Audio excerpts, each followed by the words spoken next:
क्रोध मद माया पावन, लोभ रूप विभावे, उनके अभाव स्वभावमय, उत्तम क्षमादि स्वभाव, उत्तम क्षमादि स्वभाव ही इस आत्मा के धर्म है सत्य शाश्वत ज्ञानमय, निज धर्म शेष अधर्म, निज आत्मा में रमण संयम, रमण ही तप त्याग, निज रमण आकिंचन्य, निज रमण परिग्रह त्याग, निज रमणता ब्रह्मचर्य, निज रमणता 10 धर्म, निज जानना पहचानना, जमना धर्म का मर्म, अरिहंत 10 धर्म धारक, धर्म धारक सिद्ध,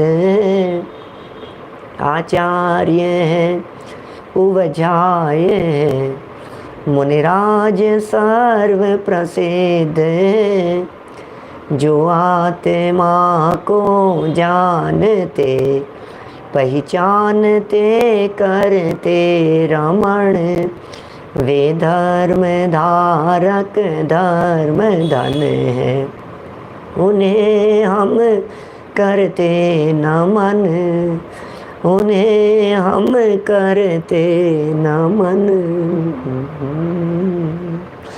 10 लक्षण महापर्व का यह परम मांगलिक प्रसंग हम सबके बीच में यहाँ चल रहा है। बहुत धूमधाम से इस महापर्व को हम मना रहे हैं और आज तो हम पहुँच गए हैं अंतिम पायदान पर, अंतिम सीढ़ी पर। ध्यानत राय जी कहते हैं, धर्म की 10 पैड़ी चढ़ कर के शिव महल में पग धरा, मोक्ष रूपी महल में पांव धरने का ये प्रसंग आ गया है।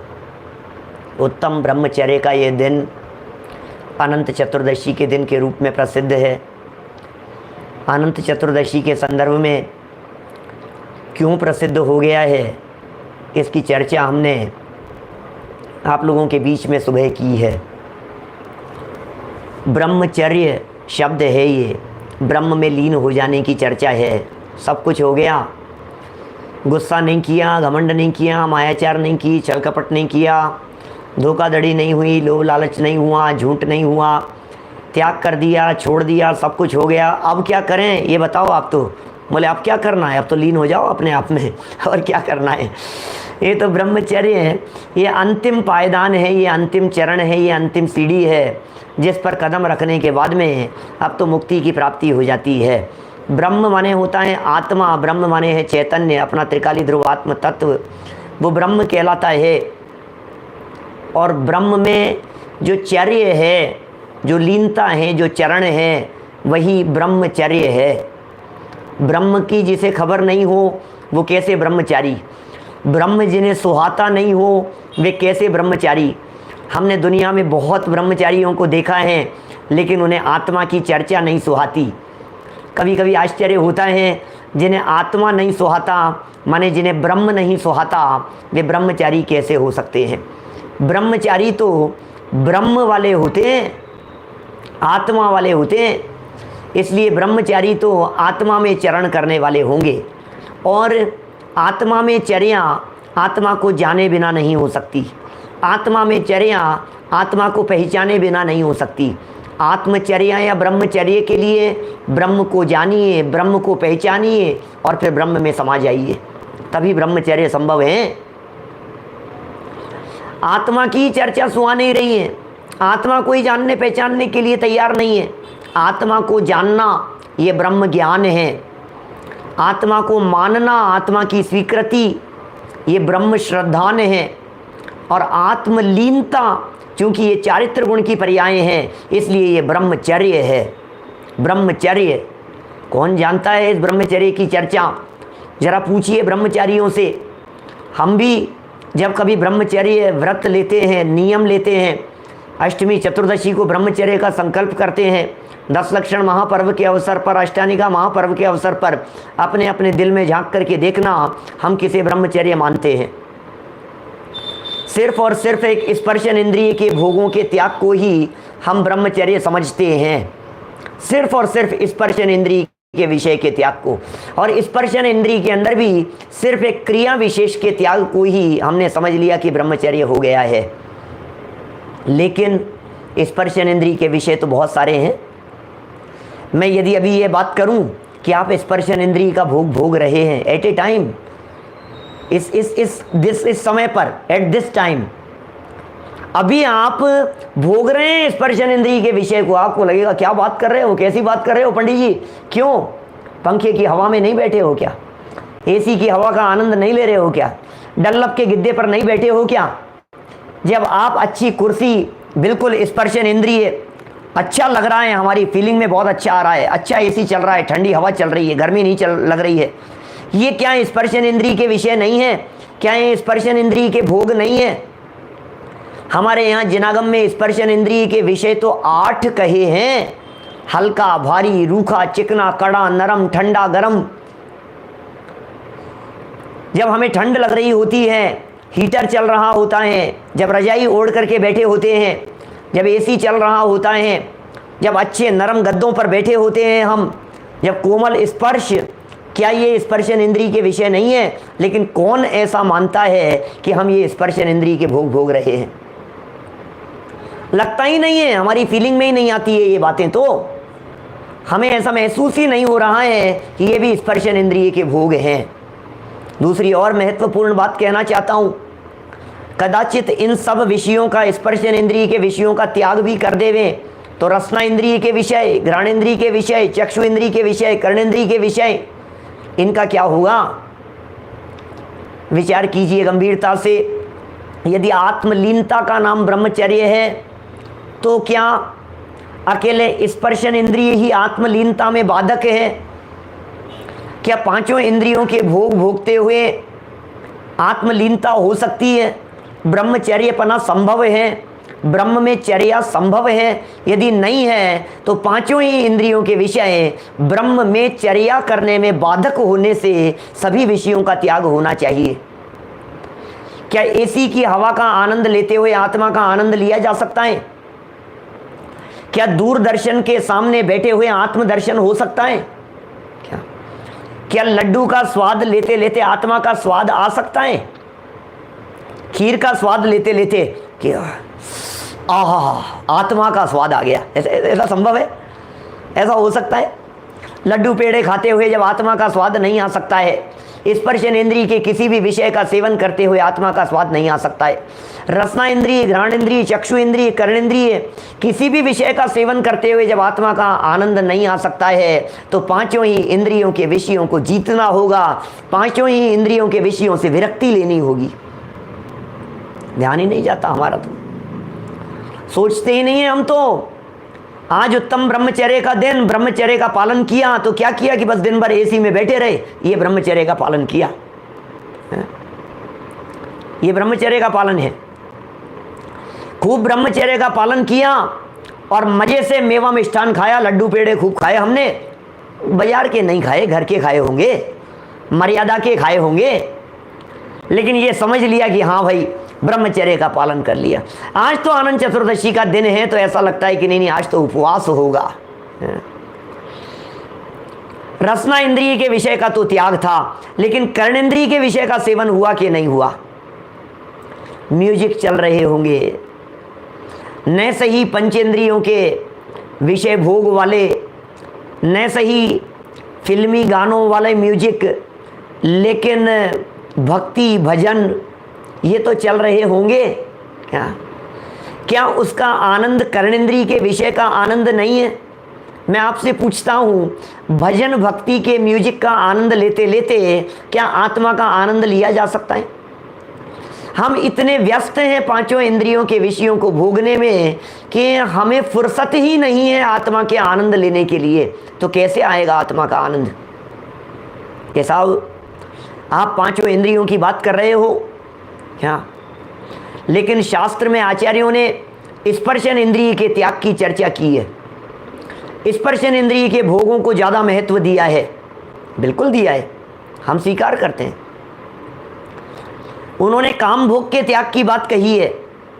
ब्रह्मचर्य के लिए ध्यान होगा सबको, सब समय सार पाठी लोग हैं, हमसे भी सुन रहे हैं और आप लोगों ने पहले भी सुने होंगे बहुत बार। समय सार की चौथी गाथा में काम भोग बंधन के त्याग की बात कही। क्या?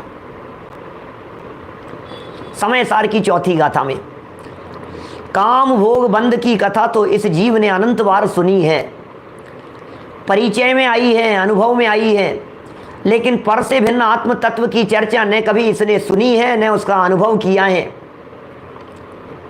न उसका कभी स्वाद लिया है, न उसकी रुचि है इस जीव को। तो काम भोग की चर्चा करते समय आचार्य जयसेन स्वामी ने काम और भोग शब्द का अर्थ बताया है। वे कहते हैं काम शब्द का अर्थ स्पर्शन और रसना इंद्रिय का विषय होता है और भोग शब्द के अंतर्गत घ्राण, चक्षु और कर्णेंद्रिय के विषयों को शामिल किया है। इसका मतलब जब काम भोग के त्याग की बात होती है तो पांचों ही इंद्रियों के विषयों की त्याग की बात होती है, अकेले स्पर्शन इंद्रिय के विषय के त्याग की बात नहीं। कि साहब शास्त्रों में तो अकेले स्पर्शन की बात कही है कि अरे भाई स्पर्शन इंद्रिय एक ऐसी इंद्रिय है जो अखंड इंद्रिय है। वास्तव में हमारे पूरे शरीर में स्पर्शन इंद्रिय के अतिरिक्त और क्या है? ये कान भी तो स्पर्श ही है। जब कुछ गरम गरम यहाँ नाक पर लगेगा तो स्पर्श से अनुभव नहीं होगा क्या? जब रसना इंद्रिय के गरम गरम खीर टच होती है तो हमें जो फीलिंग हो रही है, क्या वो स्पर्शन इंद्रिय का विषय नहीं है? रसना इंद्रिय के माध्यम से भी स्पर्शन का विषय, कर्णेंद्रिय के माध्यम से भी स्पर्शन का विषय, अरे पूरी बॉडी ही तो स्पर्शन है। इसलिए जहाँ स्पर्शन इंद्रिय के त्याग की बात कही हो वो पांचों ही इंद्रियों के विषयों के त्याग की बात सहज ही समझ लेनी चाहिए।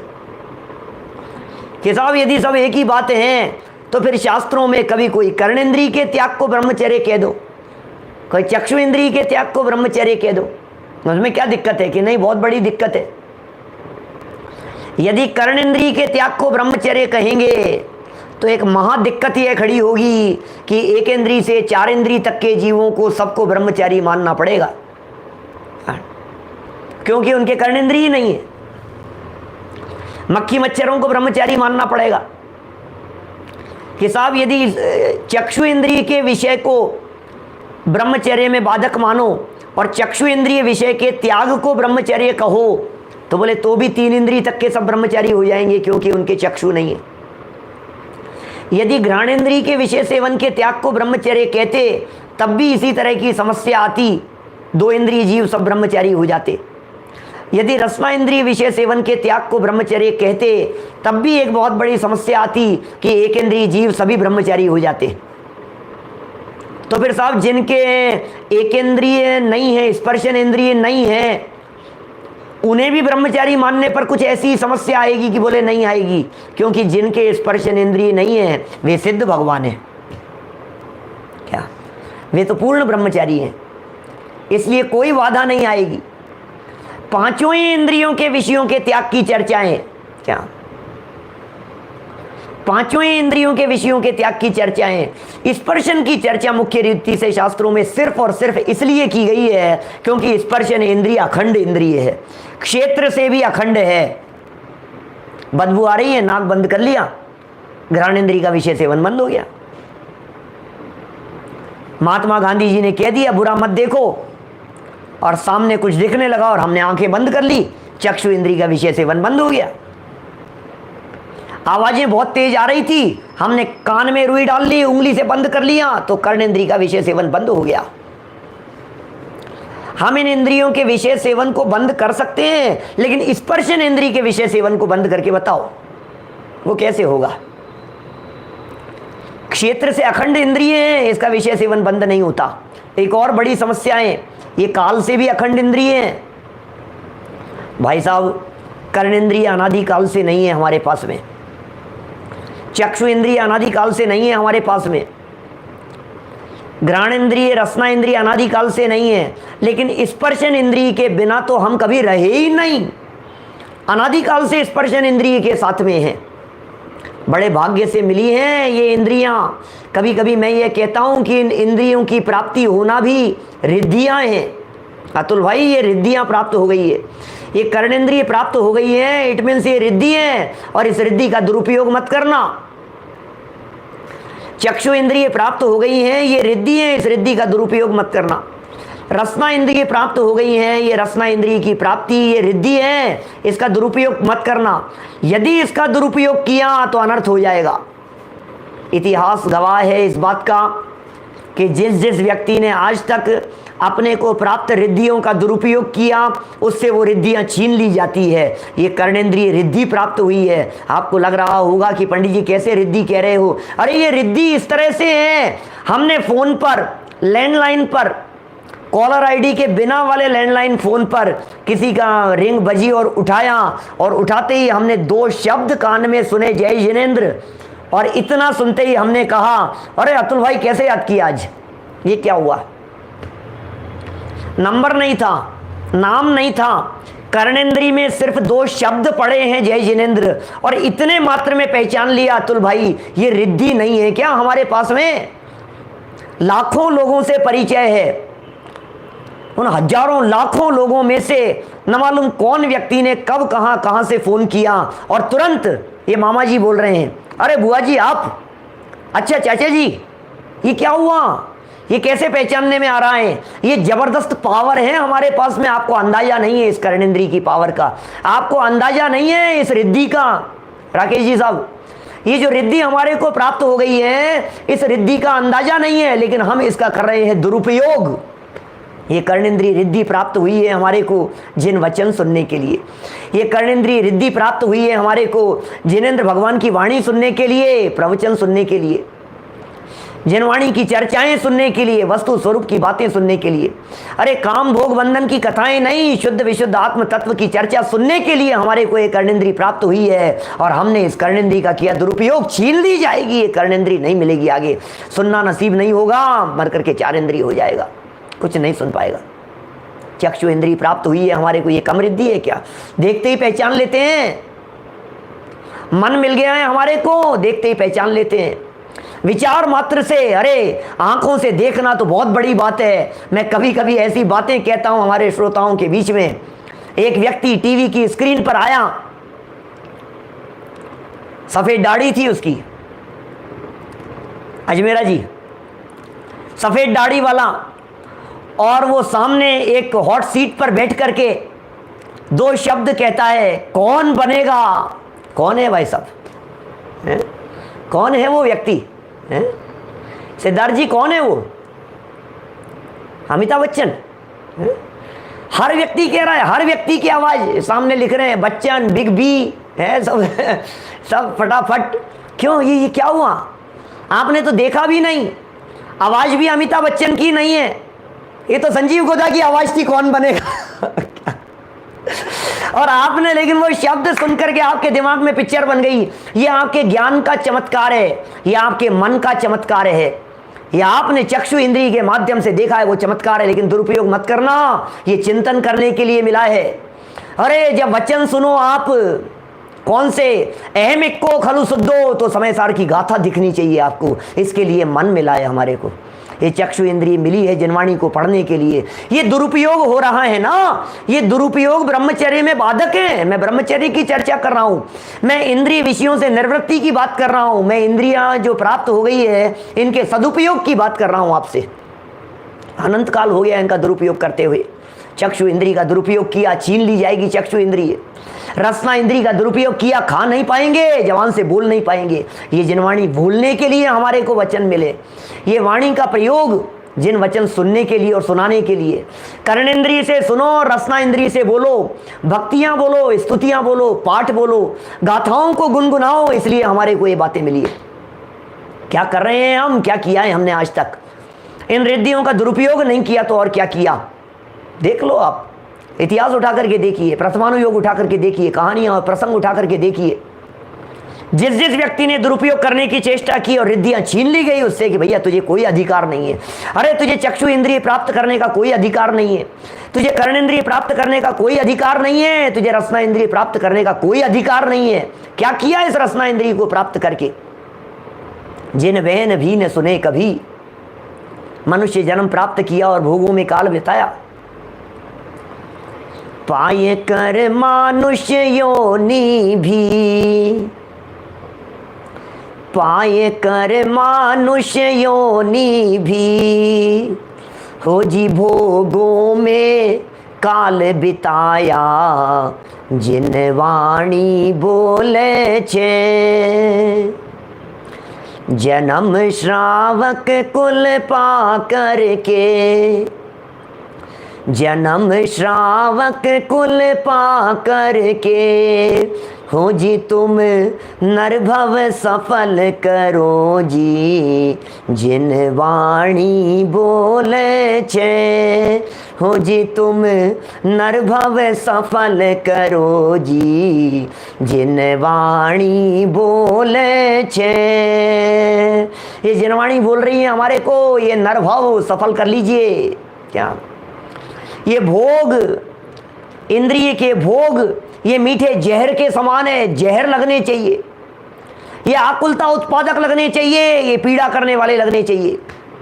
सोचता तो मैं ये था कि इन भोगों को भोग लूंगा तो तृप्ति मिलेगी, ये भोग मुझे भोग रहे हैं, मुझे लगता है कि मैं भोगों को भोग रहा हूं।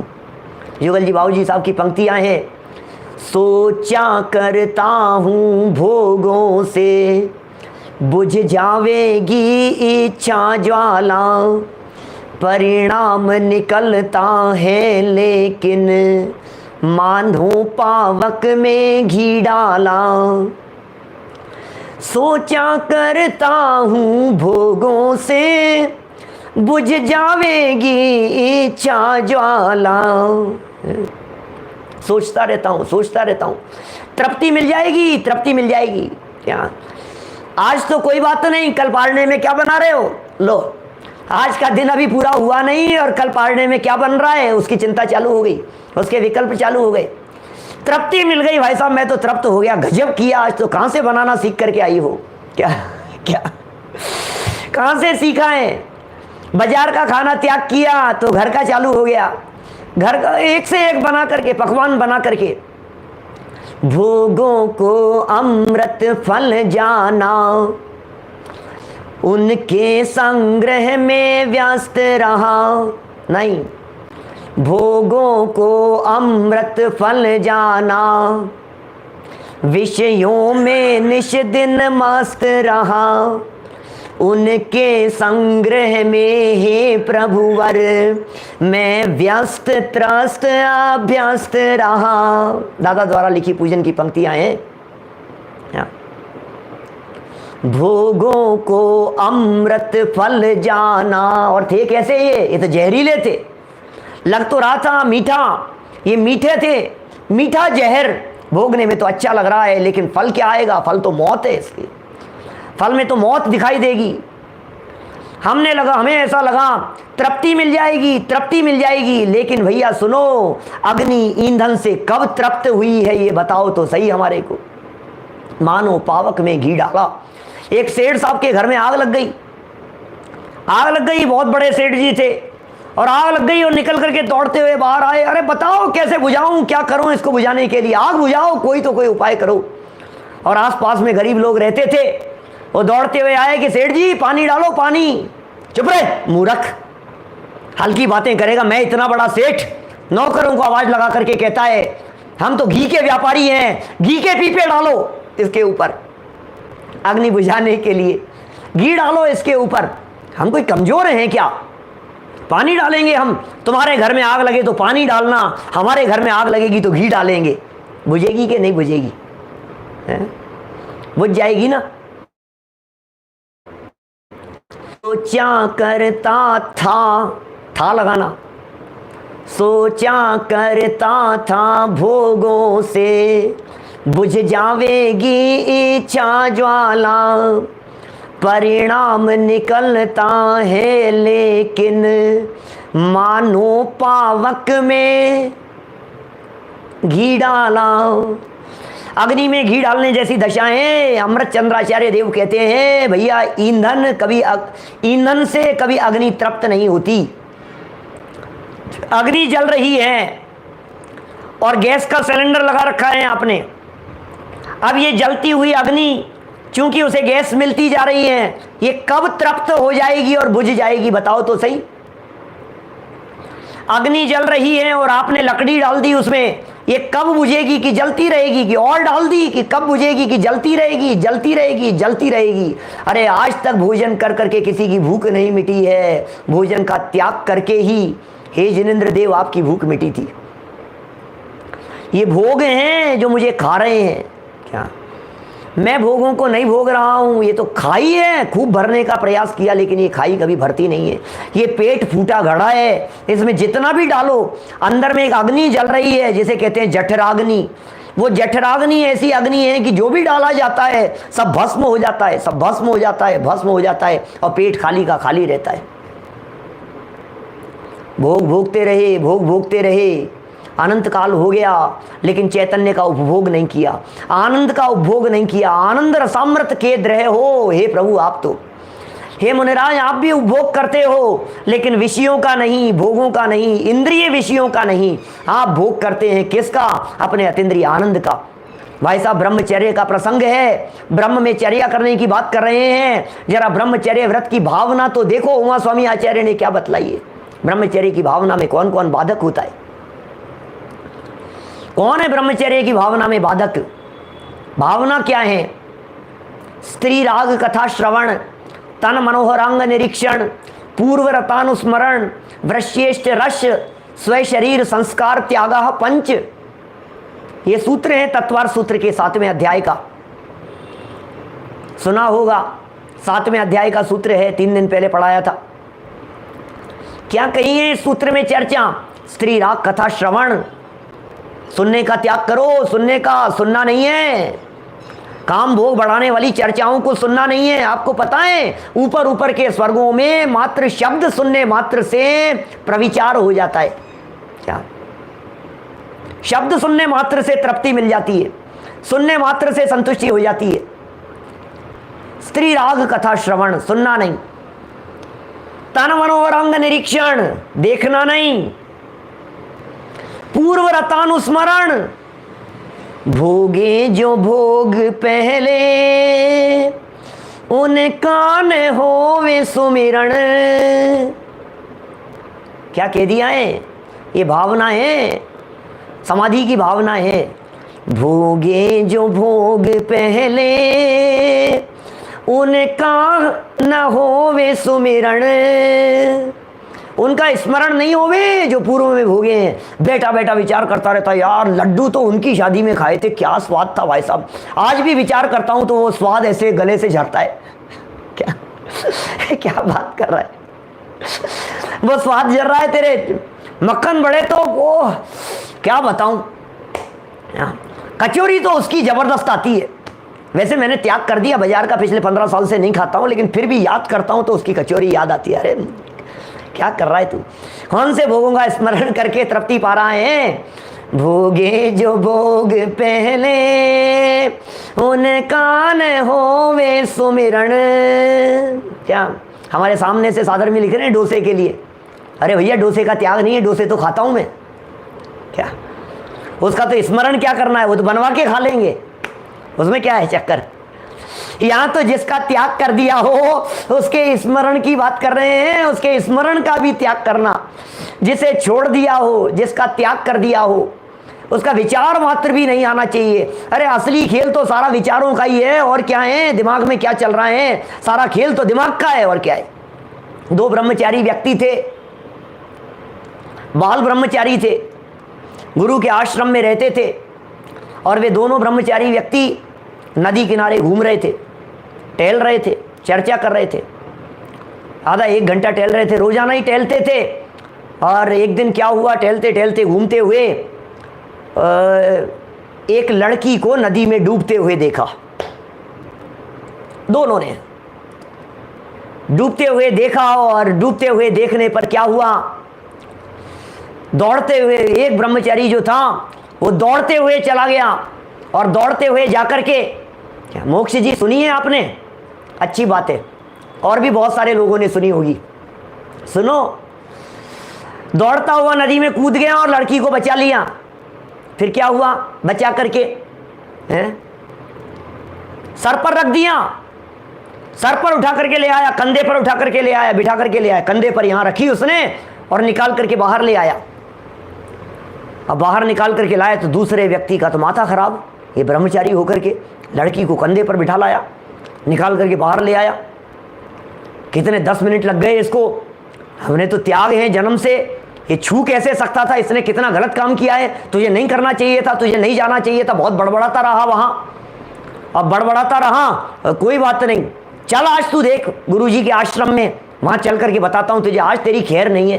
तूने लड़की को छुआ कैसे, तेरा सारा व्रत भंग हो गया, और गुरुजी तेरे को कुछ न कुछ जरूर सजा देंगे। और फिर क्या हुआ, फिर क्या हुआ भाई साहब, गुरुजी के पास में जाकर के उसने सारी बात कही कि गुरुजी क्या बताऊं, आज तो इसने सारा धर्म भ्रष्ट कर दिया, इसका तो ब्रह्मचर्य भ्रष्ट हो गया है। आप बात सुनेंगे तो सुनते रह जाएंगे, आप भी इसको कड़ी से कड़ी सजा देंगे। कि क्या हुआ, बता तो सही भाई, हुआ क्या? कि हुआ ऐसा कि नदी में कोई एक लड़की डूब रही थी, ये कूद गए महाराज, कंधे पर बिठा करके ले आए, लड़की को लेकर के आए अपने कंधे पर। गुरुजी ने क्या जवाब दिया कि अरे भाई क्या बात कर रहा है, क्या बात कर रहा है तू, इसके कंधे पर से तो लड़की नदी के किनारे पर ही उतर गई, तेरे माथे पर तो लड़की अभी तक बैठी हुई है। क्या तेरे दिमाग में तो अभी तक बैठी हुई है। सवाल इस बात का नहीं है कि बाहर में क्या हो रहा है, सवाल इस बात का नहीं है कि आप कहां बैठे हैं, सवाल इस बात का नहीं है कि आप क्या कर रहे हैं, सवाल इस बात का है कि आपके दिमाग में क्या चल रहा है। सवाल तो दिमाग का है। ये ब्रह्मचर्य तो दिमाग से बदलने की बात करता है। आप दिमाग से नहीं बदलेंगे तो बाहर में प्रवृत्तियां कितनी भी बदलने की बात करो।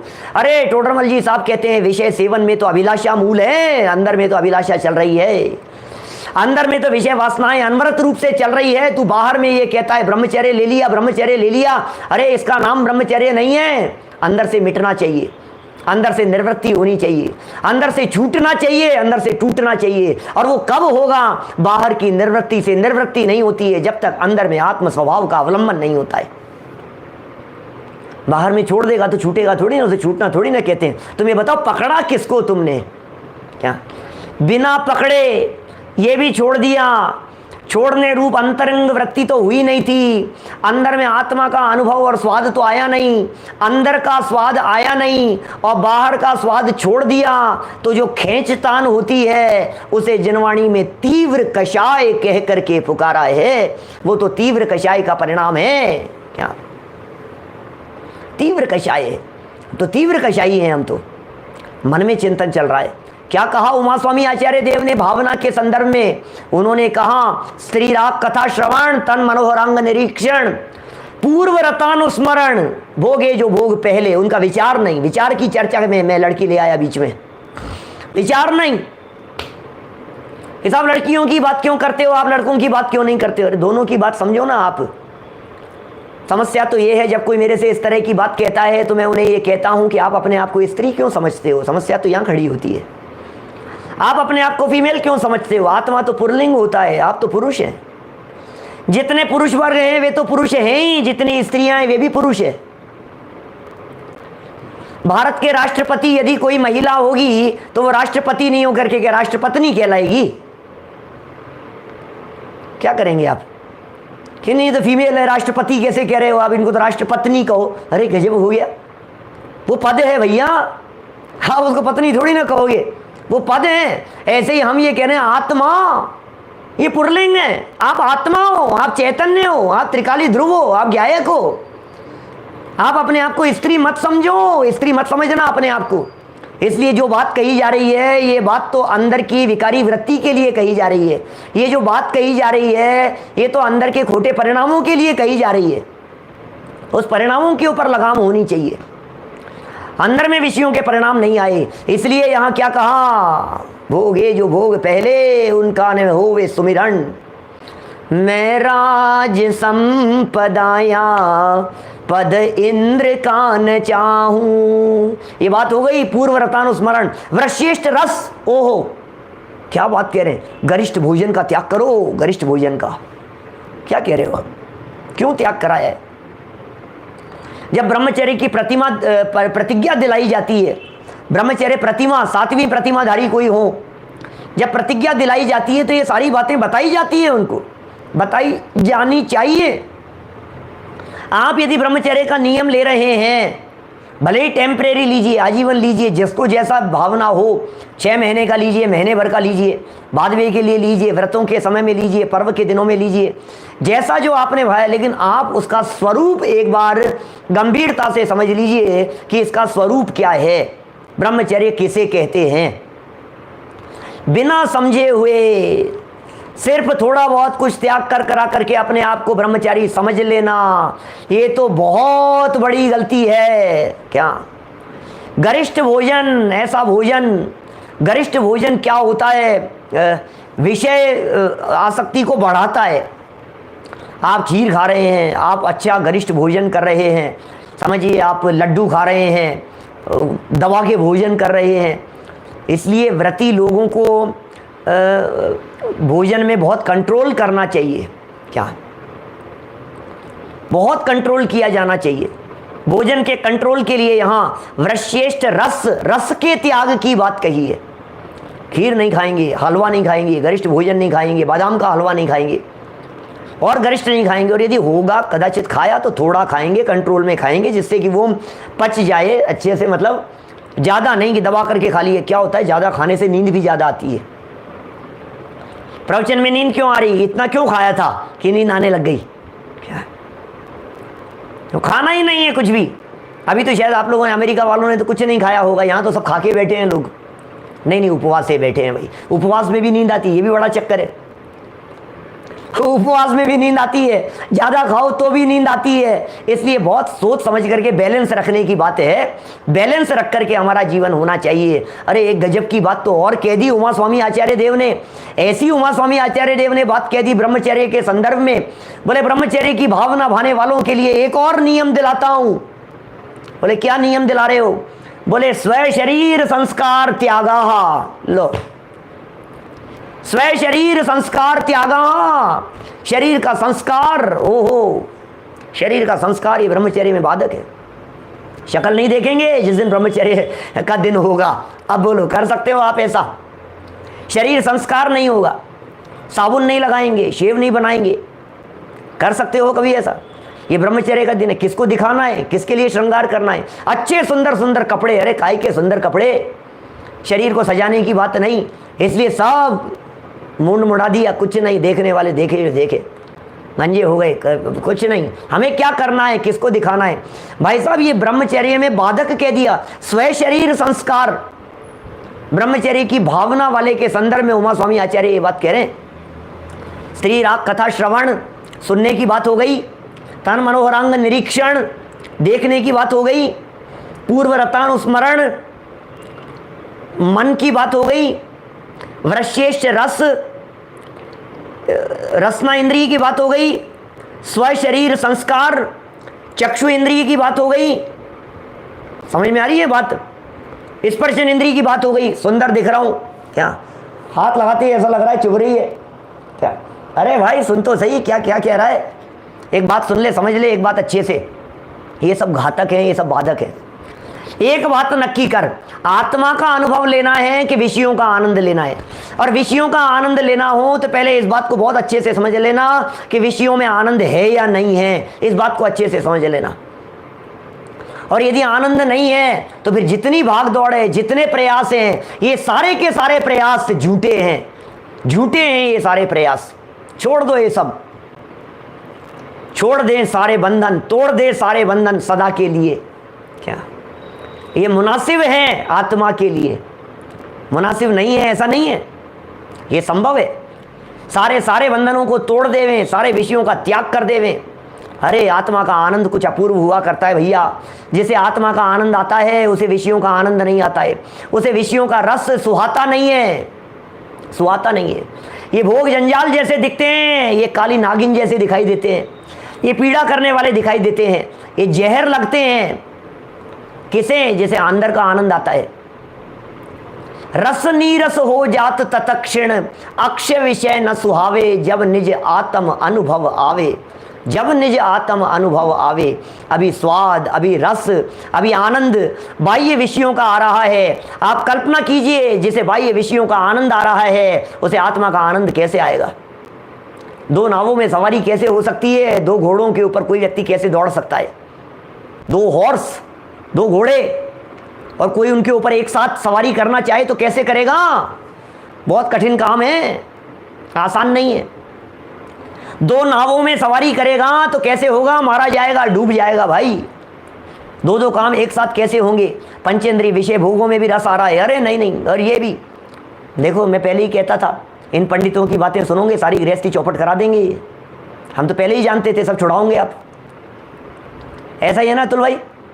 ये सब लोग क्या करते हैं, ये बातें तो पहले तो अच्छी अच्छी बातें करते हैं, फिर बाद में ले घुमा फिरा करके फिर वहीं आ जाते हैं। सब छोड़ दो, कुछ नहीं है, दम नहीं है इनमें। अरे भाई, ज्ञानियों की गृहस्थी चौपट नहीं होती है, ज्ञानियों की गृहस्थी अच्छी होती है, व्यवस्थित होती है, सुधरती है, बिगड़ती नहीं है। बिगड़ी तो सारी दुनिया के लोगों की है। अच्छा चलो कोई बात नहीं, अभी कौन सी सुधरी है ये बता दो, किस किस की सुधर रही है? क्या हाथ खड़े मत करना, दिखाना नहीं है किसी को। क्या हम तो सिर्फ इतनी बात आपसे पूछ रहे हैं, ये गृहस्थी बिगड़ी तो है, आग में तो जल रहा है, विषयों की आग में जल रहा है, कषायों की आग में जल रहा है, पीड़ित हो रहा है निरंतर 24 घंटे।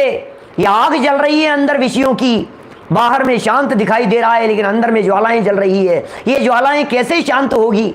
इन ज्वालाओं को शांत करने के लिए क्या किया जाएगा कि जिनवाणी रूपी जल का सिंचन किया जाएगा तो अंदर की ये ज्वालाएं शांत होंगी। ये प्रयास करना पड़ेगा हमारे को।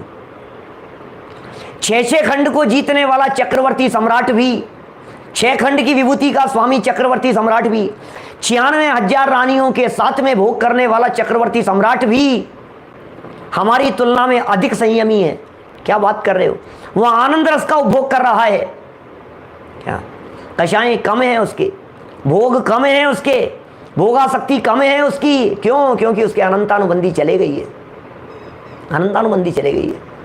हमें तो लग रहा क्या बात कर रहे हो साहब, 6 खंड की विभूति 6 खंडों को जीत रहे हैं, इतना लंबा चौड़ा राजपाट। अरे भाई 6 खंडों को जीतते हैं, भरत जी ने भी जीते थे, लेकिन तुम्हें पता है वे 6 खंड कौन से थे जिन 6 खंडों को जीता था?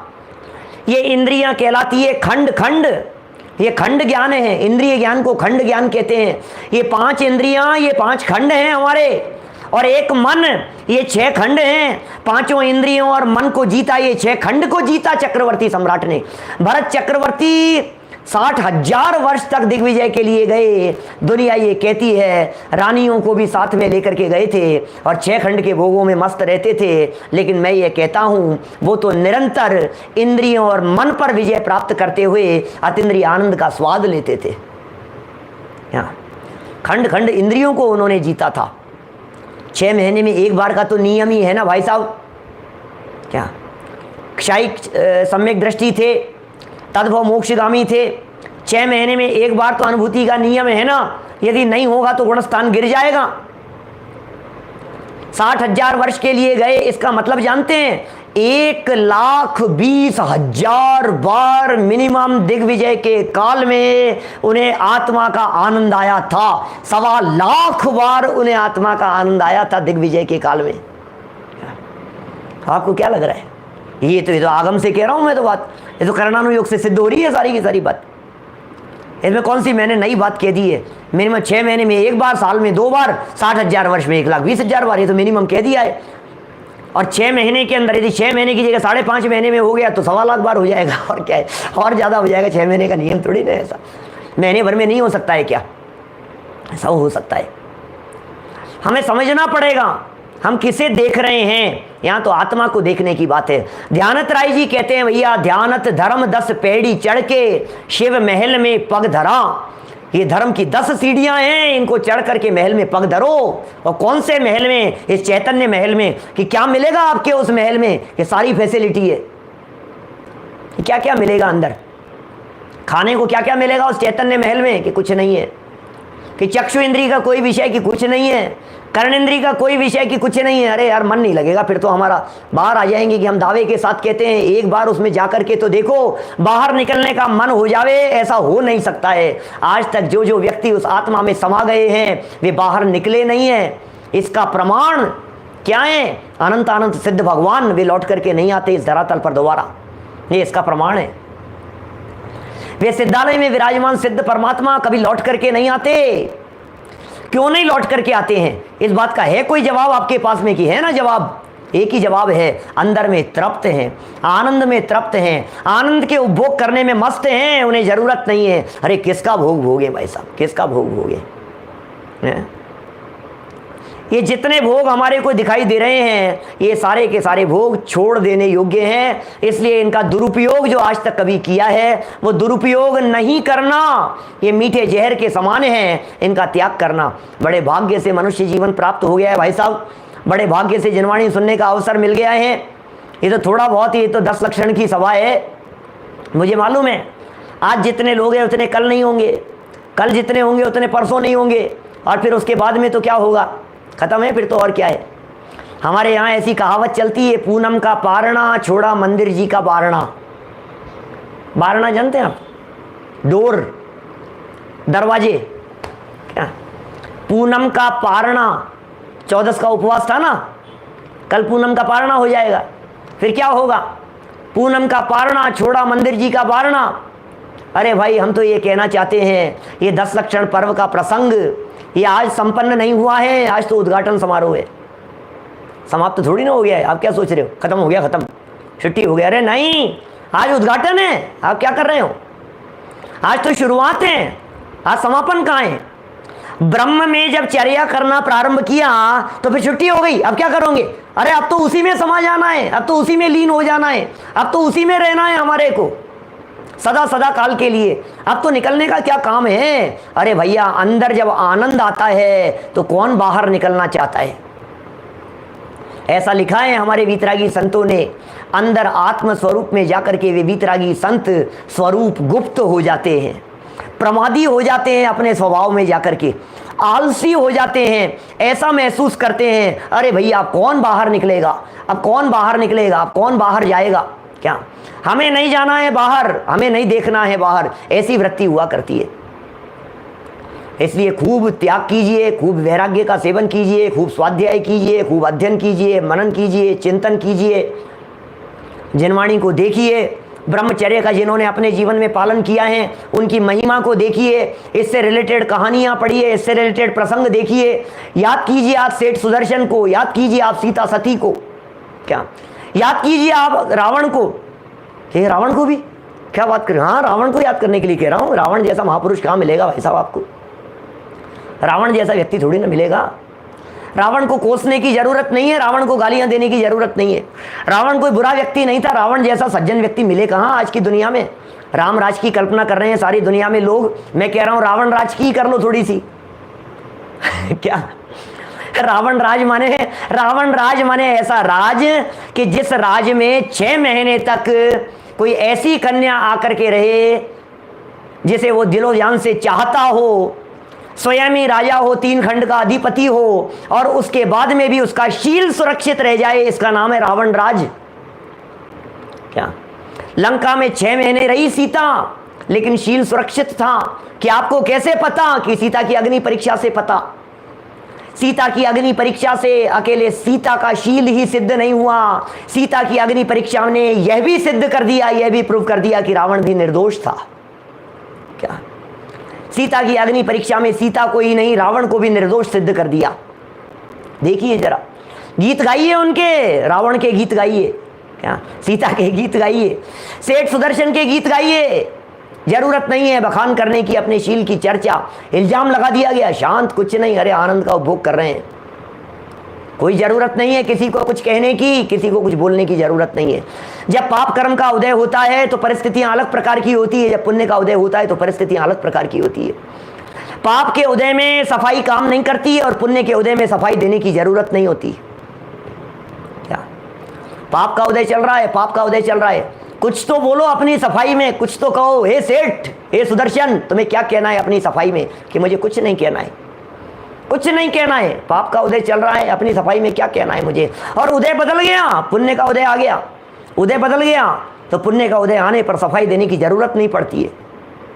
भैया समय बहुत सीमित है हमारे पास में, काल बहुत सीमित है, इसलिए ये कहना चाहता हूँ, व्यर्थ ना इसको गवाओ इस कदर, बड़ी मुश्किल से ये मानव तन मिला है, बड़ी मुश्किल से ये मानव तन मिला है।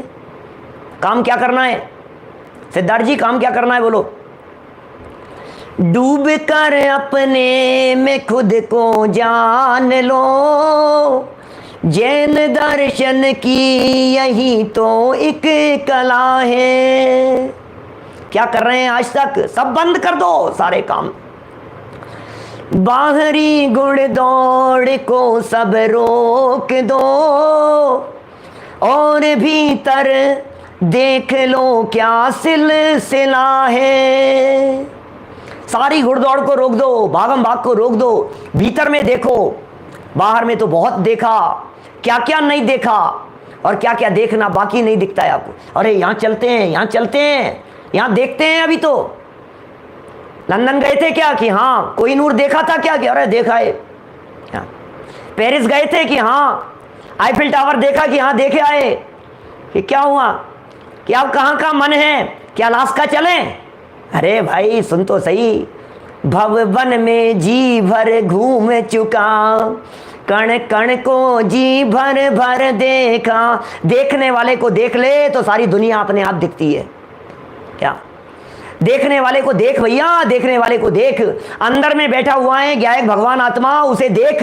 जिसे देखते सहज सी दिखता सबसे सुंदर आत्म स्वरूप। प्रतिमाओं को देखो, अपने स्वरूप को देखो, अपने स्वरूप को देखो, दुनिया दिखेगी। ये चैतन्य का चमत्कार है, ये ज्ञान का चमत्कार है, ये ऐसा अद्भुत चमत्कार है जिस एक चैतन्य को देख लेने पर सारा लोक दिखता है। देखते हैं आत्मा को और दिखता है लोकालोक। ये कोई चमत्कारिक तत्व है, इसे देखने की जरूरत है। इसलिए कहता हूं, व्यर्थ ना इसको गवाओ इस कदर। बहुत बीत गया, बहुत बीत गया है भाई साहब। दौलत राम जी के शब्द हैं, जब लो ने रोग जरा गहें तब लो झटिति निज हित करो। आए दिन घटनाएं घट रही है, आए दिन परिस्थितियां ऐसी दिखाई देती है। कोरोना काल सबके सामने बीता है, सबने अपने परिचितों को खोते हुए देखा है, जाते हुए देखा है। उसके बावजूद भी माथे पर जूं नहीं रेंगती है, दिमाग पर 3 साल नहीं पड़ते हैं। क्या हो गया है हमारी बुद्धि को? सोचना, विचार करना भैया। ज़्यादा कहने का समय नहीं है, थोड़ा कहा है बहुत समझ लेना, विचार करना, चिंतन करना। ये जीवन खो देने के लिए नहीं है। अरे भाई ये तत्व ज्ञान मिल गया है हमारे को। असंख्यात असंख्यात भवों में क्या, अरे असंख्यात भव इसको देव पर्याय के प्राप्त हो तो एक पर्याय मनुष्य की मिलती है। क्या असंख्यात भव देव पर्याय के, काल्पनिक बात नहीं कह रहा हूं, सच्ची बात कह रहा हूं। असंख्यात भव, क्योंकि 30 पर्याय में 2000 सागर के लिए, जो 2000 सागर में 1360 सागर स्वर्ग के हैं,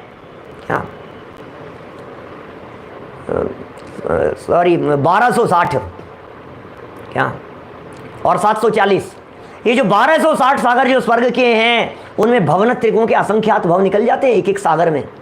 असंख्यात बार देव पर्याय को प्राप्त किया, एक बार मनुष्य पर्याय की प्राप्ति। अरे अनंत बार मनुष्य पर्याय की प्राप्ति करे तो एक बार उच्च कुल मिलता है, और अनगिनती बार मनुष्य पर्याय की यदि प्राप्ति करे तो एक बार ऐसा कुल मिलता है जिसमें ये वीतरागी तत्व ज्ञान की चर्चा, शुद्ध आत्म तत्व की चर्चा सुनने का अवसर मिलता है। बड़े भाग्य से हमको मिले जिन वचन, जिन वचन मिल गए, जिन धर्म मिल गया, जिन वाणी मिल गई। आत्मा सुहारा है कि नहीं? रुचि है या नहीं? आत्मा की समझने में रुचि है या नहीं? मन लगता है या नहीं? अच्छा लगा कि नहीं? 10 दिन सुनकर के अच्छा लगा या नहीं? यदि 10 दिन सुनकर के अच्छा लगा है तो 11वें दिन जरूर अच्छा लगेगा, छोड़ना मत। 11 दिन यदि अच्छा लगता है तो 12वें दिन जरूर अच्छा लगेगा। 12 दिन यदि अच्छा लगा है तो 13वें दिन जरूर अच्छा लगेगा। आज उद्घाटन समारोह है, आज समापन नहीं है। आज से उद्घाटन होना चाहिए, आज से जिंदगी बदल जानी चाहिए हमारी। लगना चाहिए कि ये 10 लक्षण पर्व हमने मनाया है, लगना चाहिए कि हमने कुछ आराधना की है, लगना चाहिए कि जीवन में कुछ हमने हासिल किया है। क्या भाई साहब, हीराचंद जी साहब, लगना चाहिए कुछ तो हुआ है इस 10 लक्षण पर्व में। नहीं तो जैसे पिछले 45 सालों में निकल गए ऐसे और निकल जाएंगे। और क्या है इसमें दम, क्या है? मना लेना, इस बार संजीव जी को बुलाया है, दूसरी बार किसी और को बुला लेना, तीसरी बार किसी और को बुला लेना, तो उसमें क्या है? पंडित जी को बुला लेना, धूमधाम से आयोजन करा लेना, ढोल मंजीरे बजा लेना, नाच लेना, गा लेना, सबको बधाई दे देना, अंतिम दिन खत्म हो जाए तो सबसे क्षमा मांग लेना आज की गलतियों के लिए, फिर छुट्टी, फिर क्या है? फिर वही राग, वही धुन, और क्या है कि क्या हुआ? वही बस, अब तो अब क्या जान लोगे क्या? हमारी 10 दिन कर तो लिया, बोल लो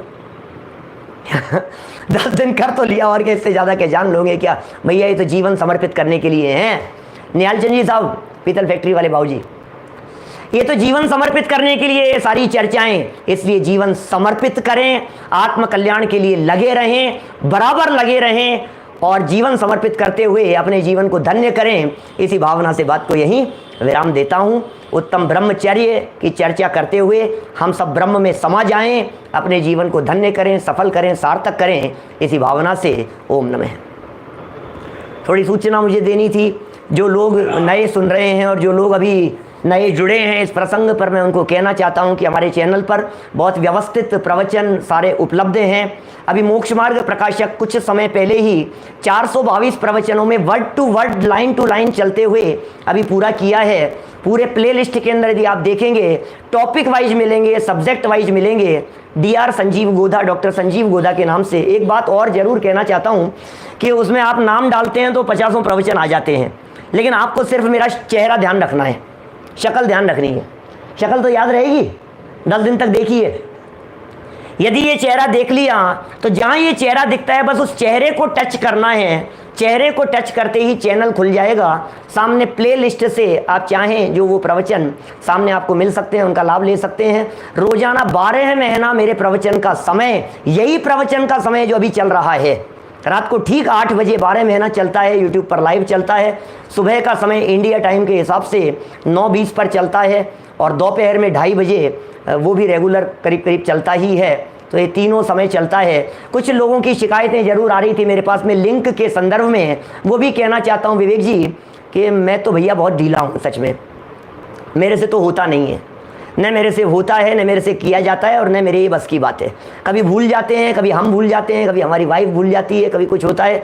आप लोगों की जिम्मेदारी है, आप जो चाहें उसे फॉरवर्ड करें, उसे बताएं, उसे और लोगों को प्रेरित करें, ये सब आपकी जिम्मेदारी है। अमेरिका वालों को कहना चाहता हूँ, जाना के माध्यम से साल भर कार्यक्रम चलते रहते हैं, आप वहाँ भी अपनी ईमेल रजिस्टर्ड करवाएं, अतुल भाई से संपर्क करें, रेगुलर जो कार्यक्रम होते हैं उन्हें अटेंड करें। ये अवसर चूकने जैसा नहीं है, जहां मौका लगे, जब जैसा अवसर मिले आप उसके लिए तैयार रहिए।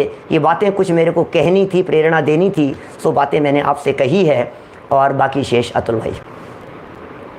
बहुत बढ़िया संजीव जी, ब्रह्मचर्य का इतना बढ़िया स्वरूप समझाया। और ये समापन के बारे में कहना चाहता हूँ कि संजीव जी ने हमें चैलेंज दिया है कि समापन आज नहीं है। वैसे भी अपना कार्यक्रम का समापन आज नहीं है, परसों है। अपना कार्यक्रम 21 तारीख तक चलेगा, लेकिन संजीव जी ने जो चैलेंज दिया वो मैं अमेरिका वासी की हेल्प लेना चाहता हूँ कि अपन रोज जुड़े, कल परसों तो जुड़े ही जुड़े, और उसके बाद में भी संजीव जी ने जो लिंक वगैरह इंफॉर्मेशन दी है वो प्रवचन सुनते रहे।